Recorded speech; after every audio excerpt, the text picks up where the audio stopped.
Are you not entertained? Welcome back into the channel, people. Happy Wednesday, happy Thursday, happy Friday. I don't care when you're watching this. Happy days. Everything is good. Life is good. Coventry smashed Millwall 4-0. 3-0, 4-0 back-to-back wins. Oh, I am over the moon, ladies and gentlemen. I am so happy. What a game. We knew this was going to be a tough game going in. It turned out to not be. Let's talk through it today. Let's look at what happened in this game. Let's talk about the big storylines. Let's talk about what occurred during this game. And let's just debrief it at the Joner Fat Cat channel. By the way, thank you guys so much for the support on the last video. Today, we are going to talk about the lore of Joner Fat Cat. How does an American, as myself, if you couldn't tell... Am I American? No, bro, I'm actually, I'm Ghanaian. Get into the championship. How did this happen? Never seen an American Cub fan. You have now! Why am I doing this? Why am I here? Really helps keep me going. You know, people here and there are going to chatter in some hate comments here and there, but you know what? When I know that I have such a good backing with so many amazing people and supporters of Coventry City, it just makes me want to keep pushing further and further. So thanks a lot for that. I really, really appreciate it. But let's talk about Coventry City versus Millwall in London, the Den, the stadium. It was not a den today. It was a den that got torn up by elephants, trampled. Yeah, it got trampled. Okay, here we go. The lineup was unchanged. Jack Redoni's still out. Calf injury. Injury from the preseason. I don't think people are talking about that a lot. He missed a game. Everyone freaked out saying he was going to get sold. It was just because he nicked his calf. He injured it again, I think.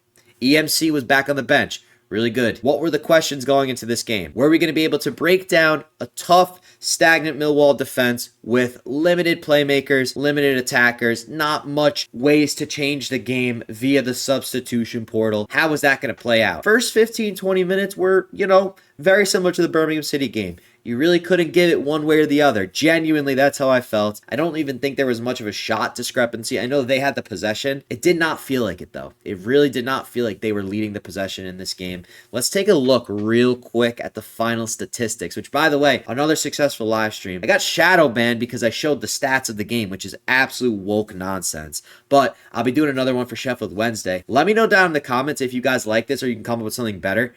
I think that I'm going to do a drink every time a goal is scored in that game. I'm not going to say a Cov goal because you never know what's going to happen, but I think there's going to be goals in that game. I think it's going to be a big game, and then if they storm the pitch, I don't know what's going to happen. But that's not important, so let's look at the stats. Man, it feels so good to be a part of all of this, bruh. This has been so fun, honestly. I'm having the time of my life. I'm sure you all are too. You guys deserve this, man. This is utter dominance. The stadium was empty. Fans were non-factor, less than 3/4 capacity full. We can look at the lineups. We can see Haji Wright with the double. Beautiful. Let's look at the stats. Oh, by the way, who was the referee of this game? Lewis Smith. Josh Eccles was taken out from behind. Didn't know the defender was there. Got trampled in the box in the first half. No penalty. That was the EFL Championship refereeing in a nutshell. That was poor. He didn't even know he was there and he got knocked over. How could he have dove if he didn't know the player was there? 67% possession to 37. What? Clearly that just goes to show possession is not everything. You don't need to hold possession to win games.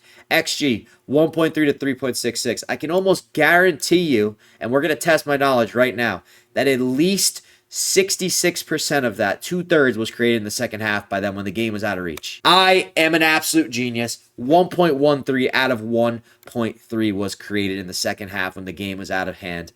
However, though, you know what I really liked about that? I liked one man. Got two names. Carl Rushworth. Oliver Dovin back in training this week. Rushworth said, hold my beer. You know what he went out and he did? He had a stellar performance. He had 3 saves. 3 really good saves. Every single save he made was very, very good. Tipped one off the crossbar. Reaction save. I think he had a double save. Maybe one of his saves was an easy one, but he had 2 really good saves in dangerous areas inside the 6-yard box. So really love how he settled into this team. And honestly, I said it in the stream over and over again.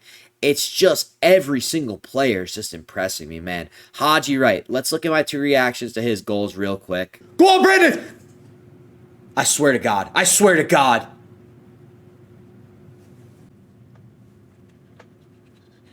Come on! Let's go! Let's go! BTA, you scared the hell out of me multiple times this week with your Instagram and your play in real life. Come on! Oh, good balls, good balls, good balls. Come on, Milan. Oh, there, good ball. Hodge! That's it. Shh. Haji goal. Haji double. Haji two-piece combo. Sealed, signed, delivered. Good night. Honestly, BTA scared the hell out of me with that rampant touch that took him about 98 meters away from the net. But Haji always finds himself in the right place at the right time. That man's positioning is strong. And on top of that, his defense has been coming around. His defense today, he only had one clearance, but I feel like he was getting back behind the ball. A lot of people were telling me that what you don't see on the broadcast is you can see the players' work rates, and his work rate has drastically improved over the last couple of weeks. So really, really good positive stuff. Little scary we saw Victor Torb go out early, probably because it looked like he picked up a little knock maybe on his calf Achilles area in the first half. He did get up and play through it, but hey, better safe than sorry. And realistically, we didn't need Torp to win today, which is great. That's an unbelievable sign. I keep saying the fact that you can get wins when you don't have your best players. Torp has been one of our best players this season, so it's really good to see that, we were able to bang in 3 more goals without him there. Milan, what do I say about Milan Van Ewijk? He has been the best player right back. I want to say player in the championship this season. This guy is so lethal on the attack, and on top of that, absolutely rapid. The way he gets back on defense, even Jay DeSilva, I'm going to drag Jay DeSilva into here too. Milan got the 2 assists, picked up a yellow card, doesn't matter. When the ball took a weird deflection or someone was through, these guys were just able to use their pace to close the gap, slow the defender down, allow Bobby Thomas, Kitching, eventually Wolfenden to come in, close those gaps down, and make sure that they couldn't get a shot off. It looked so hard for Millwall to get a shot off until the game then got out of reach. Then obviously loosened up a little bit. That's just human nature. We need to talk about my GOAT, Ellis Sims. Look at my reaction now to his goal. He did it! Ellis Sims! He is so back! He is so back! Ballon d'Or incoming! He is so back! He trimmed his beard, he trimmed his hair, and he scored a banger. He knew exactly what he was doing. He knew exactly what he was doing. He headed that completely away from net on purpose so that Bobby could head it off the crossbar to him and he could score. We call that 5D chess. Tell me bro is not back with a straight face. Genuinely, he's back. He needed that confidence. I'm really happy for him. Good stuff there. Kane Kessler-Hayden. Oh my God, what a banger. Milan Van Ewijk. Kane! Kane! Kane! Kane! He hit a backflip! Oh my God! Oh my God! So we already talked about some of the substitutions. So Jamie Allen came on to bolster the midfield. I was really hoping that we came out strong in the second half. This was giving me Oxford vibes where, we had a convincing, not as convincing as Oxford, but a good first half where it looked like, we had a chance to score 2 or 3 goals. There are a couple final balls that were just not there in the first half. So you want to come out and you really want to control the first 15, 20 minutes. And oh brother, did they control it? They controlled it. They didn't hold possession. They didn't need to hold possession. They were comfortable without the ball, which you see them do much this season, which is great. Comfortable without the ball, took their opportunities when they could. Beautiful cross ball to Haji Wright, lone man in the box. I do not know where their defenders were. Their defenders were at freaking the Emirates. I don't know. And then, obviously, Haji got a second goal. I was hoping he could get his third, but Frank didn't want him to get a Team of the Week in FC26. So, he brought on his first round of players who needed minutes.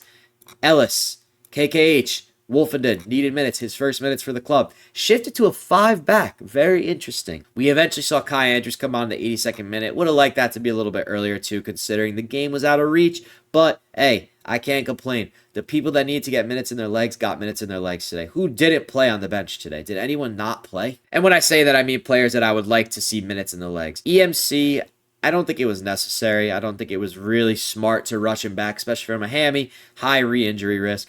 Bidwell's been getting appearances all season. I'm okay with that. Would have liked Brow to get a couple minutes as well. Honestly, at first, I know last weekend I said I want to see like a lot of these guys start, like the fringe guys. I want to see them get starts maybe against Sheffield Wednesday. And then after seeing Sheffield Wednesday get a result against Birmingham City and 2 results in a row, I backtracked and I said, you know what? We probably shouldn't take a team that has literally nothing to lose for granted. But now I'm starting to think maybe we whack 1 or 2 of these guys in there and I don't get too worried. Also, just let the boys know that are brought to the bench for that game, hey, if we need you to come on and play 45 minutes, make sure you're ready. So I'm thinking, I really don't want to say it, because I want Haji to keep stat padding, as, by the way, he's back at the top of the Golden Boot race. Maybe you give Sims a big game. Maybe you give him 60 minutes. Maybe you give him 90 if, the game's out of reach. Kane Kessler-Hayden on the right. Sakamoto, I want to see a little bit more out of him. He puts good balls into the box. He goes a little ghost on offense because he's so high work rate, like heavily defensive minded at times. But he takes on and beats defenders like no one else in the league.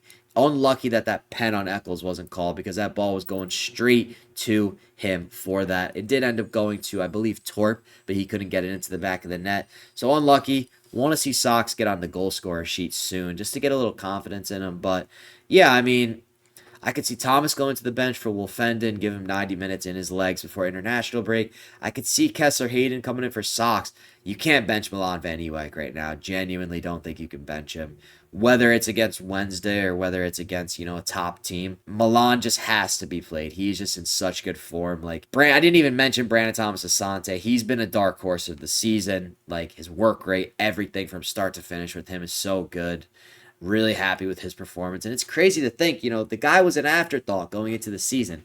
So it's just Frank Lampard, man. Just the way that he just changed some things around, tweaked some things, instilled confidence into these players, and the results are showing it, man. So thanks a lot if you made it to the end. I'm going to be on for another watch along on Saturday afternoon for you guys against Sheffield Wednesday. Hopefully nothing too crazy happens, but let me know.